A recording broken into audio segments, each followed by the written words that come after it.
नमस्कार दोस्तों, मैं हूं राणा प्रताप रॉय, आपका दोस्तों एक बार फिर से स्वागत है आप सबका हमारे YouTube चैनल पर। दोस्तों आज के वीडियो का टॉपिक है लिसुराइड टैबलेट। लिसुराइड टैबलेट जो कि सन फार्मास्यूटिकल्स का एक प्रोडक्ट है और इसके अंदर पाया जाता है लिबोसल्प्राइड। आज मैं इस वीडियो में लिसुप्राइड के बारे में पूरी जानकारी दूंगा कि ये कितने कीमत पर मिलता है, कौन से स्ट्रेंथ में मार्केट में उपलब्ध है, कैसे इसको लेना चाहिए, क्या क्या इसका साइड इफेक्ट हो सकता है, किन को इसका इस्तेमाल नहीं करना चाहिए और एक्स्ट्रा क्या क्या सावधानियां हैं जिसको फॉलो ना करने से आपको कई प्रकार की दिक्कत हो सकती है। तो वीडियो बहुत ज़्यादा खास है, इसलिए वीडियो के अंत तक बने रहिए। और अभी तक हमारे चैनल को आपने सब्सक्राइब नहीं किया है तो चैनल को सब्सक्राइब कर लेना और बेल आइकन को प्रेस कर लेना और प्लीज़ ऑल को प्रेस करना ताकि इस प्रकार के वीडियो का नोटिफिकेशन सबसे पहले आप तक पहुंच सके। किसी भी प्रकार की दवा खाने से पहले डॉक्टर की सलाह अवश्य लें। अगर कोई भी व्यक्ति वीडियो देखकर खुद से दवा लेता है तो वह स्वयं किसी भी प्रकार के नुकसान के लिए जिम्मेदार होगा।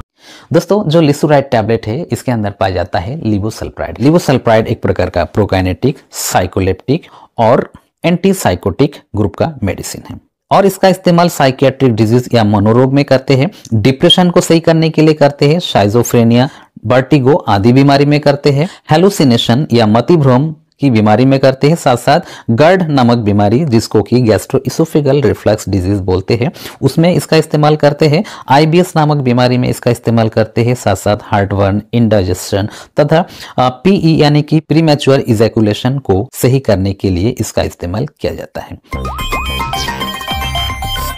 अगर इसके मैकेनिज्म ऑफ एक्शन की बात करें तो ये जो टैबलेट है ये हमारे दिमाग में D2 डोपामाइनर्जिक रिसेप्टर का सिक्रेशन को ब्लॉक कर देता है, जिसकी वजह से अर्ली इजैकुलेशन की जो समस्या है, प्री मैच्योर इजैकुलेशन की जो समस्या होती है उसमें आराम मिलता है, वो नहीं होता है। जब हमारे दिमाग में कई प्रकार की समस्याओं की वजह से डोपामाइन का सिक्रेशन अधिक हो जाता है तो काम शुरू होने के साथ साथ या कुछ समय में ही जो पेशेंट है वो पस्त हो जाता है, क्योंकि डोपामाइन का लेवल बढ़ जाता है, डोपामाइन का सिक्रेशन अधिक हो जाता है। जब इस टैबलेट को लेते हो तो डोपामाइन का सिक्रेशन कंट्रोल से होता है और शीघ्र पतन की समस्या नहीं होती है।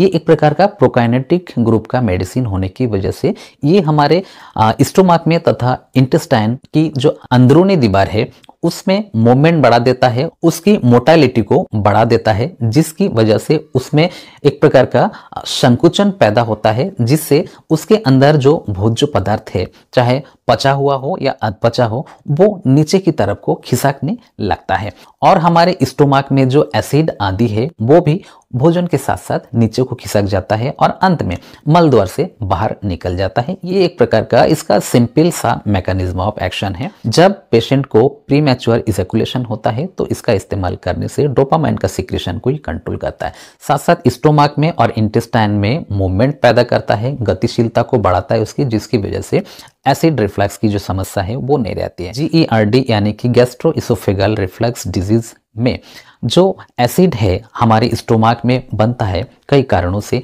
तो वो हमारे फूड पाइप में से होता हुआ हमारे गले में आ जाता है, जिसकी वजह से हमारे गले में बहुत जलन होता है, सीने में जलन होता है, हार्ट बर्न होता है। तो उन समस्याओं को दूर करने के लिए इस मेडिसिन का इस्तेमाल किया जाता है। कई प्रकार के साइकियाट्रिक कंडीशन में इसका इस्तेमाल करने से दिमाग में हो रही अधिक हलचल को ये रोकता है और इस मेडिसिन को इस्तेमाल हमेशा डॉक्टर की सलाह से करना चाहिए, वरना आपको कई प्रकार के साइड इफेक्ट हो सकता है।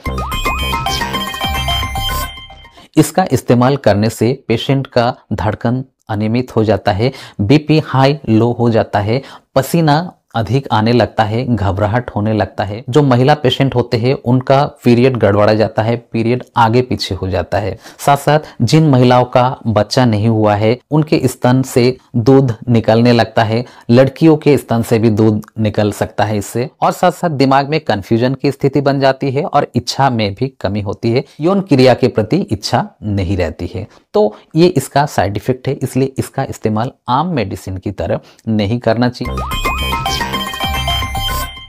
ये जो मेडिसिन है इसका इस्तेमाल किनको नहीं करना चाहिए, जो ब्रेस्ट फीडिंग मदर है उनको नहीं करना चाहिए, साथ साथ ब्रेस्ट में किसी प्रकार का कैंसर या ट्यूमर हो, किसी प्रकार का गांठ हो तो उनको भी इसका इस्तेमाल नहीं करना चाहिए। साथ साथ जिनको मिर्गी की बीमारी है, जिनको हार्ट डिजीज है, सीवियर अल्सर की समस्या है, अल्सर की वजह से उनके पेट में से ब्लडिंग हो रहा है तो ऐसे पेशेंट को कभी भी नहीं देना चाहिए। साथ साथ जिन पेशेंट को कॉन्स्टिपेशन की समस्या रहती है या उनके पेट में कोई सख्त चीज अटका हुआ है तो उस समय इसका इस्तेमाल नहीं करना चाहिए। साथ साथ जिन पेशेंटों को सीवियर अल्सर की समस्या है, उनके पेट में से ब्लड निकलता है, उन पेशेंट को इसका इस्तेमाल करने से चूंकि ये मूवमेंट को बढ़ाता है और ज़्यादा हलचल को तेज कर देता है तो इसलिए वहाँ पर ब्लीडिंग तेज हो सकता है, इसलिए इस मेडिसिन का उनको इस्तेमाल नहीं करना चाहिए। अगर इसकी डोज की बात करें तो इसका अलग अलग कंडीशन में अलग अलग डोज और ड्यूरेशन होता है।